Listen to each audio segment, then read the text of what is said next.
Mis queridos amigos y audiófilos del mundo, bienvenidos al canal de Audiófilos y Locos. Aquí estamos otra vez después de 2 años. ¿Fueron 2 años o 3 años? Mis amigos, Steve Gutenberg y David Chesky. Bienvenidos, amigos. You talk loud, man. Bienvenidos. I have to do it so You gotta project. Have you seen those TV shows in Spanish? The guy with the because the ones in Brazil, they talk like that. They talk really loud. Soap opera style. Yes. Okay. It But makes you're an gonna edit effect. this as we do it, right? No, this is it, man. This is Okay, it. This is fun. live. This is the interview. So It'd be a live stream. Make it really exciting. Yeah, a live stream would grab at least 20 people in my case. Yes. So we haven't seen each other. We haven't done this. Last time I had you in my audio room, It was a different room. Pre-COVID. it was pre-COVID. Times were different. Yeah. Now times are different again. It was a simpler time. Yeah, no horse. Yes. Yeah. Yeah. Wait a minute. There's always been war. What are you talking about? But let's talk about audio.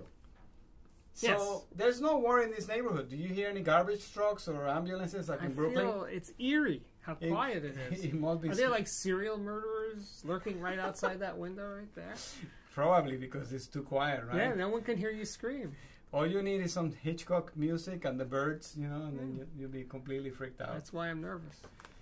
So thanks Death for coming. don't have no mercy.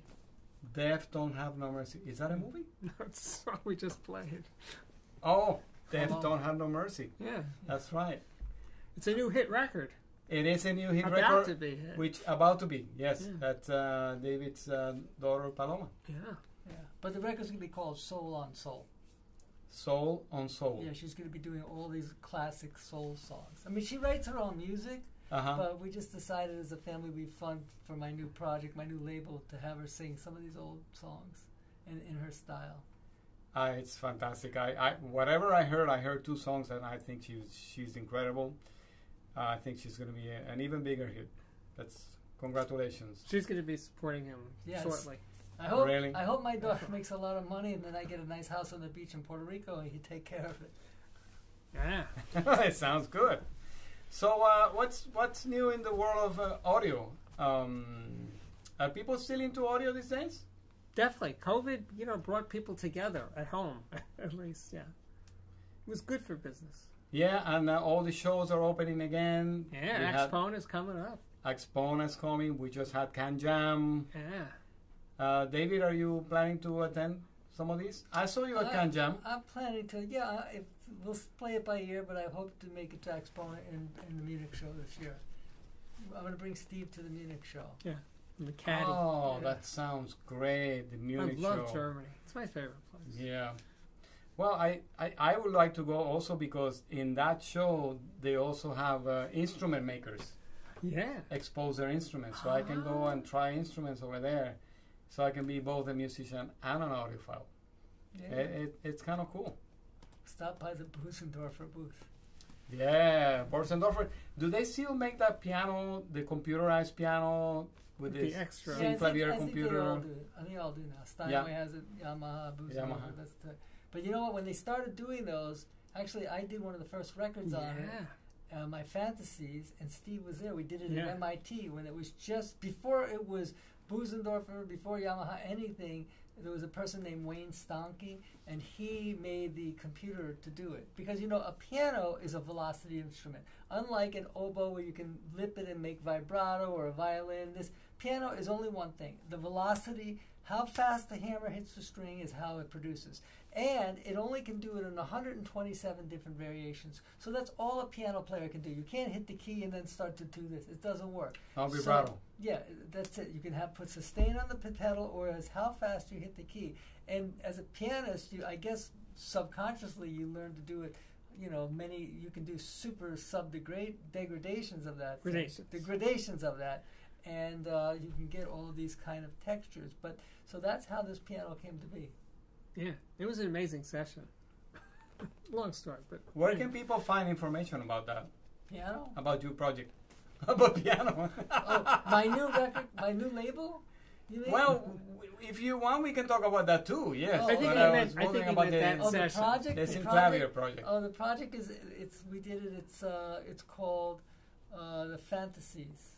Yeah. I played it in the piano. I played it, and then it's what the good thing about that is you can play sections. When you do a piano recording, usually you make a mistake. The guy says, "Okay, insert bar 67." So how do you just do and make it feel good? You can't. Okay, it's then the editor on a piano record, it has like 900 edits. So it's this whole thing. But with the Synclavier piano, Disclavier piano, you can play the whole section and say, "Oh man, I hit a C sharp instead of a C." Type in the computer and just fix it there. And this way, the whole thing feels like music rather than just pasting it together. Letter A, bar 62 to 67. That's crazy because you can't. Wow. You'll never get into the groove. Yeah. Well, yes. I always say that although it's great that we could be replaced by machines someday, but the machines still don't know how to breathe. So I think that, reed players are okay, but you still have to play. You still have to play the piano. You have to play it, and instead of an editor fixing it, the piano fixes it. So it's the same thing, and it's actually better. And I guess you will have to program in all the nuances and all the tempo variations, No, all that. No. You don't put any of it. It can't do it. You play it. The piano is not programmable. You actually play the piano. You play your thing, and then that's it. And if you like it, done. But if you want to replace one note, you can replace you one can note. only fix a note. That's all you can do is go up or down, say, I hit the wrong note. That's a good thing because then the performance is still intact. If you have this beautiful emotional performance and you hit a wrong note, then you interrupt the performance by putting in 2 or 3 bars. How do you just get into 2 or 3 bars? Come on, you've done it a million times with an orchestra. You just can't. So some third party does it. So this is a much better way for piano music. Can't do it with an orchestra, but you can do it with a piano. I wonder how maybe alien civilizations far away from us deal with their music. Do you think that they have music too? Do you think that, given the laws of physics of the universe, do you think that they would arrive at the same instruments that we use? We're here now. I mean, we just left Manhattan. Okay. You have speakers, you have a piano, you're missing a key, but it's kind of the same. You're saying that West Nyack is another planet, huh? You have left. It feels alien, yeah. Yeah, you feel like I have to get back to. You're light years away from Brooklyn. Yeah, I feel energy quiet. Draining from me right It's now. peaceful. I hear birds quiet. I need to hear a siren. I used to hear somebody in the street yelling, "Yo, get out of here." So that's interesting because if you're an audiophile and you listen, for example, with open headphones, you kind of need that input. The sirens, the garbage truck. You do actually, yeah. On your $6,000 open. Well, you know what? If you're watching a Hollywood movie like a thing, it probably adds to the realism. Man, those effect sounds to gunshots are so real. Like whoever did this Foley is amazing. It turns out it's just out the window. Yeah. That's happened to me when I was reviewing a lot of movies, and I sometimes did movies with headphones, and there would be sirens, and I would think it was part of the movie. And sometimes that would be the thing, like, wait a minute, is that part of, because it would be like an urban movie or something, is that, and I'd have to take them off. Oh, no, they're really in the movie, or no, they're out there, like, I wasn't sure. That was like the ultimate low, to not know for sure. That's right. As you're watching that VHS and doing the tracking on the VHS tape. And by the way, I just want to tell you something really funny. So I used to be a projectionist. Yes. And I worked at this theater on 34th Street, the Murray Hill. And the theater had a problem with RF from cabs going by the movie, that the sound of the cabbie would break through and it would come out of the speakers. Because they use like CB radio or something like that? And the hilarious thing is that sometimes if it was an urban movie, it actually made sense that when the cabs are coming through the theater sound system, it's like, oh yeah, that's part of the movie. It's very realistic. Of course, if it was an old Western or something, it didn't make any sense. But is that the movie theater where I saw Eraserhead for the first time? No. In the Village? No, that was Cinema Village where I worked. Oh. I worked there, and I definitely showed it to you. Oh my God. Yeah. Oh boy. Scary You're still times. getting over it, right? I'm still scared from that movie. Yes. Eraser is so amazingly weird, and it's like 40 years old, that even now it's just as weird. It doesn't seem tame. I know. Not at all. I will never watch it. I'm still afraid of that movie. Yes. So we have a couple of new announcements. Yeah. Since I last saw you, you have now a podcast. Sí, ahora sí. So since I What's the problem? some technical issues. Oh. Since I saw you last, Yes. since I last saw you, Yeah. there has been some changes. You Changes. are not only the audiophiliac, Right. now you are the audiophiliac podcast. Yes. I branched out. And how does that work? People go on their little podcast app. They on can their either go iPhones to my or- YouTube. They can either go to my website, which is just for my podcast. And what is the website called? It's called the Audiophiliac Podcast. Okay. They can either just hear it on the podcast site, or they can hear it on Apple Podcasts, or in Spotify, or iHeartRadio, or Amazon Music. You know, all those places like that. But it's basically, it feels to me like radio. You know, I'm not thinking about my hair, what my hair is like, or I just talk. Your hair is fine. Or I interview people. Well, it's fine right now. But anyway, you know, so it's a different head to do a podcast than to do video. Have you had David already as a guest? Not on the podcast. Or you had him on the We video? had him on the video just the other day, yeah. Oh, yeah, that's right, David. You were talking about your new In black and white. endeavor. That was for artsiness. Yeah. It was in black and white? Yes. I didn't notice. I must be so You're such an appreciative videographer. You didn't notice it was black and Oh, white. I must have So really enjoyed it then. disappointing. Yeah, That's you why. were so captivated by his Yes. words that you didn't notice. Yeah. So So what's a new project, David? Well, I'm starting a new label called the AudiofileSociety.com. And we're going to be doing a lot of 3D audio recordings for 2 channels. And we're going to do 2 types of things. We're going to record audio for 2 channels and expand it. When I say it's 3D, I'm not talking about things behind your head. Just think of the sound stage. You know, for 60 years we've been in this stereo triangle, and that's it. And the music's between the triangle. Now the goal is we can get it out of the triangle. If your room is set up correctly, you can have great depth, it comes out, and we have height. But all this is also dependent on how you sit. You have to be in the 60-degree equilateral triangle. If you're in a room with all stone and glass walls, don't waste your time. But if you have a really nice stereo and it's set up correctly, we can give you a better roller coaster ride. It's just a more massive sound stage. It's more immersive, and it sounds like the people are, instead of like little cutout dolls, it sounds like they have density to the sound. So it's called the AudiofileSociety.com, and we're going to be doing a lot of new artists, some great orchestras, jazz people. And not only that, we're doing separate mixes for headphones. So you can get when you do a download from us, you're going to get a speaker mix and a headphone mix, because everything you ever listen to in headphones is always mixed on speakers. It's a different HRTF for a headphone. So you mix it separately on headphones and speakers? We mix it in a headphone. When we mix the headphone mix, we do different things, different verbs, different EQs, different everything. And we try to externalize it and put the band right out there in front of you instead of coming inside your head, the music. So we do that, and then we also give you a DSD file for the speaker mix. So when you download it, you get like 3 or 4 files in each packet to download it in each zip file, and that's what we're doing. And we're also giving away a free sampler for the next 60 days. So if people want to come by and get a free sampler at the AudiofileSociety.com, they can get the sampler and check it out. We also have this amazing Argentinian singer you just heard. She's a Luciana Elizondo, and she's an amazing viola da gamba player. She'll be out in June, and she's a singer as well, and that was recorded in the beautiful church in Cremona, Italy. So that's what I've been up to. And so this is not something it's mostly for audiophiles. Like you said, you have to have a nice setup. You can't just be in your car or with your Bluetooth headphones. If you're in the car and all that, it's going to sound normal. It'll just sound like a record. But if you really set up correctly, it's a much better roller coaster ride. I mean, you could take the greatest audiophile record and play it in the car. It doesn't sound much better. I mean, it doesn't matter if you play it on your Alexa or Bluetooth. But I'm saying if you have a very nice stereo and you really want to have a more immersive and better experience, I think this does it. Will that affect the way that the speakers sit in front of you now? Because you're talking about the angle of the speakers. No. The setup will remain the same. Listen, every audiophile should be listening in a 60-degree equilateral triangle. 60 degrees, 30 degrees off axis, 30, and if your speakers are 5 feet, you should be 5 feet. If they're 10 feet, 10 feet. Just like a perfect triangle, basically. You have to be a perfect triangle because all stereo recordings are done like that.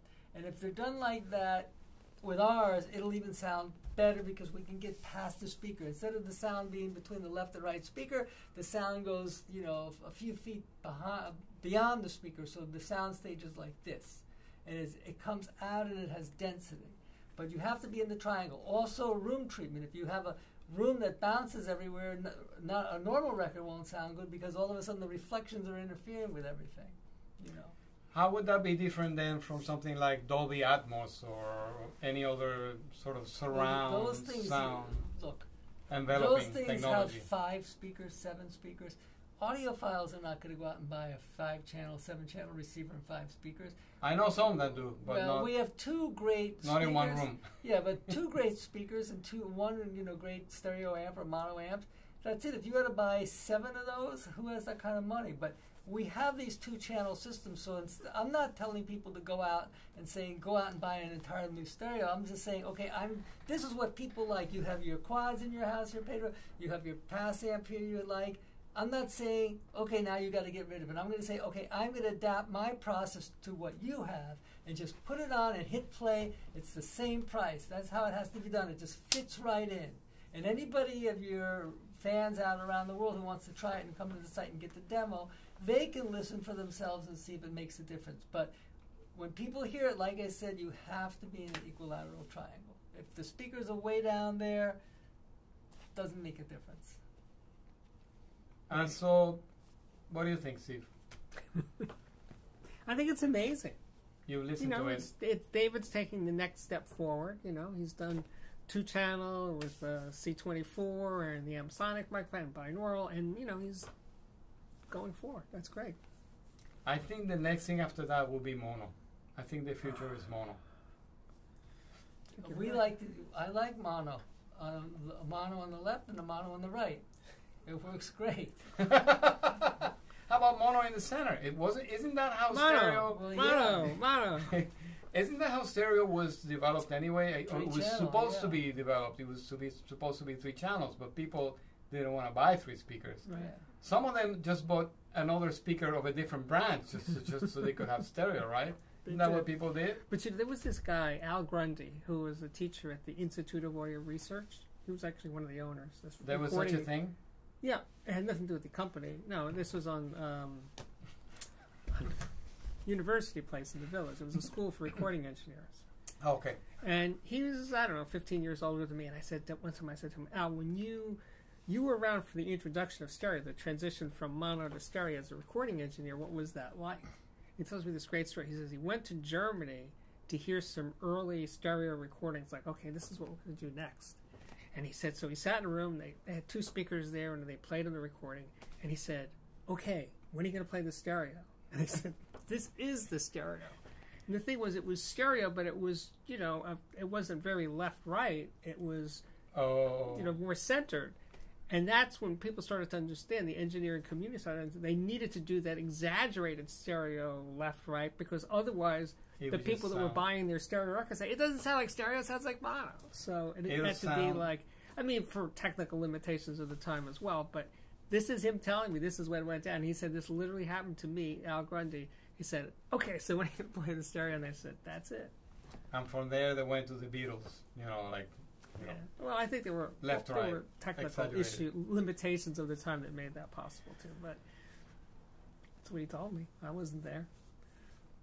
So, mono, stereo, multi-channel. Quad was a big disaster in the 70s. Disaster? You can't say that in my presence. Dave and I are quad fans. Quad fans? I know, not those quads. Not the speakers. Quad you mean quadraphonic? Sound for okay. speaker in each corner of the room. All right. Okay, good. Oh, man. Good. I can't say that I don't like quads. Wait, by the way, you just heard my quads. You just heard... I did. This was amazing. This is the first time. It's taken all these years to hear a comparison between an ESL 57... and not a 63. I thought it was a 60. It's the 2805. 2805. Which is a grown-up 63. I never heard that comparison before. And yikes. No, I am definitely in the 2805 school. Absolutely, no questions asked. And you? What do you think? I'll tell you in your interview. Okay. How about you, David? I thought they were both pretty good. They have different attributes. You're being very political there. Yeah, look, I thought the 57 maybe a little more transparent. The 2805 was a little more cohesive. And that's it. It's just a different presentation, but they're both wonderful. And what do you think of this room? I mean, you heard my other room. What would you do to improve this room? Get rid of the oboe or English horn. By the way, yeah, this is messing up the sound. This is where I make reads. Oh, it's something This is about, where I make reads. If you get rid of the English horn, then it's it very would distracting. open up. I think it's fine. It's a beautiful room. I think it's a It's really very good sounding room. intimate. And you know what? I didn't think it would be. When you sent pictures at first, when you moved in, I thought that can't work. But it actually is a really good sounding higher room. than I thought. It's big. It's a really good sounding room. We've been working on it. There's a little bit more work to do, but hopefully I'll have you guys back again. You're in the ballpark. That's sometime. Sure. Thank you. Well, if I have your blessing, then I must be doing something right. Yeah. Well, then don't screw it up. Okay, I'll try. But back to the aliens. Do you think aliens will have music too? They have to. You just proved it. Yeah. I understand, but we're in another place here, man. It's another planet. Yeah. We feel like aliens. Actually, the aliens have better sound because you have no background noise. I don't hear anything. If we were listening to high-end audio in the city, you have sirens, cars, all this stuff. Yeah. But right here, you don't even have the 60-cycle hum of the city. The city, without anything, has a noise to it. Yeah. There's a vibration of all that electricity in the city. Here, it's very peaceful. It's all those thick cables from the subway. Very Whatever dead. it is, but yeah. Very dead, very quiet. At night, Damp. it must be like very really damp. quiet. That's the word. When it snows out here and it's night, it must be silent. Oh. Except for the dogs barking and, barking at Can people. you see the dogs in the snow? They're so white. Oh, they're great. They dive right into it. They love it. They love it. So what's next? What's next for audio? What's going to happen in the next 5 years? You think people are going to listen in 3D? They're going to listen to your system? Are they going to listen to magnepads or box speakers? Or what's going to be the next break? Because I feel like we're still using the same technology no matter what. Well, yeah, just like I said, we're in the same technology recording in a 60-degree triangle. I think in the future, I think it's going to be neurally transmitted. They're just bypass the ear and they'll just put you in the best hall in the world and it'll all be just beamed to you. That's the far future. Yeah. But you know what's going to happen before that? What? I think this, I did a video about this. I think the next step is to basically have the walls and the floor and the ceiling of the room be the transducers. Oh. Right? That they can create sound and through DSP, et cetera, just create truly a holographic, that you are there thing, because it will be environmental. Can't you do that already? No. I mean, I've seen a guy on YouTube that has this little transducer that he puts it on a big board. Yeah. And I haven't heard it. I don't know if you heard anything like that. Well, there was and then you can make panels that make sound. There was a company called, I'm pretty sure it was NXT, in the early 2000s that did that. It basically had this little voice coil. It's a little puck. A little voice coil, and they would just attach it to a surface and make the surface vibrate. But that was sort of an idea like that, Rob, what you're talking about. It would be like everything is vibrating around you. You know, that company had a lot of investment money. And you might know about this. They actually had an orchestra. They made an entire orchestra of instruments with this technology. So they had speakers that played just brass, speakers that played just percussion, speakers that just played strings. So cool. And they had a performance, and I went to the rehearsal because there was a human conductor. That was the other thing. So the conductor's baton was. You went to the rehearsal of this NXT orchestra, yeah. And in New York? Yeah, in New York, yeah. And what did the panels look like? Well, they were sort of shaped a bit like the instruments they were supposed to be. They had a little sticker of a trumpet. And yeah, kind of. You knew those are the horns, but the thing was that. But I thought the coolest part was that instead of just playing the samples that were coming out of that the conductor was actually controlling the tempo and stuff with the baton. And it was pretty amazing. They did have a human soloist playing with the along with it. Yeah. Interesting. It was pretty amazing, but it's just that NXT, I'm pretty sure that was the company, just had enough money flowing into it that they said, let's just do this and get people talking about, it didn't go anywhere. But the thing what they were going to do with NXT was they were going to make like the headliner of a car be the speaker, the dashboard was the speaker. So they might have shelved that patent somewhere, and maybe we'll see it again. Yeah, and you heard it here first or second or something. Do you think that because we just bought a new car, my wife just bought a new car? Do you think that it means anything to have a super brand name like Burmester or Meridian or Harman Kardon or Macintosh in a car? Don't they all sound just like car radios? I don't know. I'm not, do you think I'm it's not possible enough cars to say, but I would say the problem with cars is that the noise of being in a moving car is loud enough. You have to get over that noise for. Have you been in a car that has a high-end radio that you think, wow, this is just like... I don't really go in a lot of cars. I go in New York in the subway. But, and everybody's it's just that, like that. I don't know. I don't know the car. I'm sure there are, but, there's factors like, first of all, you're in a glass box. The second thing is you're traveling 50 miles an hour with the engine noise. So, it's a different thing. But look, you know what? When I rent a car and go somewhere with my kids, you put the radio on, it's nice. You kind of just block it out. It's not a place for serious listening. Right, you're not in that mood for critical listening. No, so it's just kind of background. It's to relax you while you're on the road and, stuck in traffic. But if you get a Ferrari with a Mark Levinson stereo, it just looks kind of posh. No, if you have a Ferrari, you want to hear the sound of the engine, not the... Aha! Right. True. Very true, very true.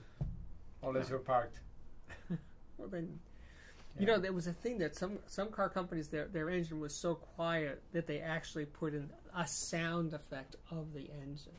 Or maybe it was an electric one that had the sound effect of that engine go, even though the motor wasn't making any noise. They're doing that now, yes. They're doing that. I think there's a Jaguar that makes like a Star Trek kind of sound when you accelerate. Okay, no, this was mimicking the sound of a gas engine. Okay, I think... You're bored now? Do you have any questions? No, but when are you doing my piece with your men orchestra? That's the question.